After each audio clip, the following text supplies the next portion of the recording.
বন্ধুরা, আজকে আমরা এমন একটি জলপ্রপাত সম্পর্কে জানতে চলেছি যা দুটি দেশের সীমানায় অবস্থিত, কিন্তু জলপ্রপাতটি নিয়ে কোনো ধরনের বিরোধ নাই। তাহলে চলুন জেনে নিই সেই জলপ্রপাতটি কোথায় অবস্থিত এবং কোন দুই দেশের সীমানায় অবস্থিত। এই জলপ্রপাতটি আমেরিকা কানাডা সীমান্তবর্তী নায়াগ্রা নদীর উপর অবস্থিত, যা পৃথিবীর সর্ববৃহৎ জলপ্রপাত।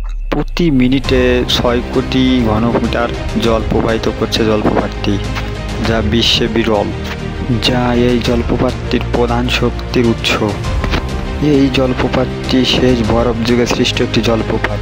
এই জলপ্রপাতটি একক কোনো জলপ্রপাত নয়, বরং 3টি জলপ্রপাতে সম্মিলিত একটি জলপ্রপাত। এক, হর্সশু ফলস, সবচেয়ে বড় অংশ, যা কানাডার দিকে অবস্থিত।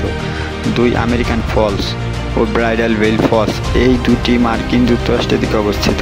এটি কানাডার অন্টারিও এবং মার্কিন যুক্তরাষ্ট্রের নিউ ইয়র্ক রাজ্যের আন্তর্জাতিক সীমানায় অবস্থিত, যা ভিডিওর প্রথম দিকে বলেছি। পর্যটকরা সাধারণত গ্রীষ্মকালে জলপ্রপাতটি দেখতে আসে, কারণ গ্রীষ্মকালে প্রতি সেকেন্ডে 2,40,000 ঘনফুট জল প্রবাহিত হয় এটিতে। এটি বিশ্বের অন্যতম দ্রুত প্রবাহিত জলপ্রপাত। এটাও একটি বিশাল কারণ জলপ্রপাতটিতে মানুষের আকর্ষণের জন্য। আশ্চর্যজনক হলেও সত্য, কানাডিয়ান হর্সশু ফলসের উচ্চতা প্রায় 167 ফুট 51 মিটার, কিন্তু প্রতি বছর এই জলপ্রপাতটি প্রায় 1 ফুট করে ক্ষয়প্রাপ্ত হচ্ছে, যা ভবিষ্যতে নিঃশেষ হয়ে যাবে।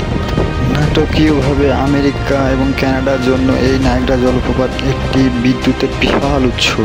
পর্যটকদের জন্য বিখ্যাত আকর্ষণ যেমন মেড অফ দ্য মিস্ট নৌকা ভ্রমণ, যেখানে দর্শকরা জলপ্রপাতের একেবারে কাছাকাছি যেতে পারেন।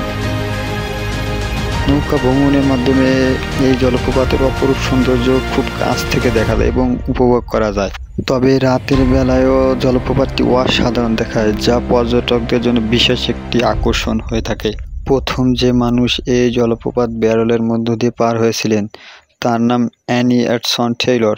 তিনি ছিলেন একজন আমেরিকান স্কুল শিক্ষিকা, যিনি 1901 সালের 24 অক্টোবর তার 63তম জন্মদিনে নায়াগ্রা জলপ্রপাতের উপর দিয়ে একটি ব্যারেলের মধ্যে দিয়ে পার হন এবং জীবিত ফিরে আসা প্রথম ব্যক্তি হন। অর্থনৈতিকভাবে সচ্ছলতা পাওয়ার আশায় তিনি এই দুঃসাহসিক কাজটা করেছিলেন। তার ব্যবহৃত ব্যারেলটি ছিল বিশেষভাবে তৈরি, ওটা লোহা দিয়ে তৈরি এবং ভিতরে একটি গদি দিয়ে প্যাড করা ছিল।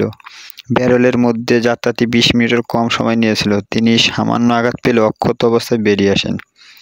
যদিও তিনি খ্যাতি অর্জন করেছিলেন, কিন্তু তিনি যে বিপুল অর্থের আশা করে নায়াগ্রা জলপ্রপাতটিতে সেই দুঃসাহসিক অভিযান করেছিলেন, সেটা সম্পূর্ণভাবে ভেস্তে যায়, কারণ তার ম্যানেজার সেই ব্যারেলটি নিয়ে পালিয়ে যান। আশা করি ভিডিওটি ভালো লেগেছে। যদি ভিডিওটি ভালো লাগে অবশ্যই চ্যানেলটি সাবস্ক্রাইব করবেন এবং বন্ধুদের মধ্যে শেয়ার করে দিবেন। ধন্যবাদ।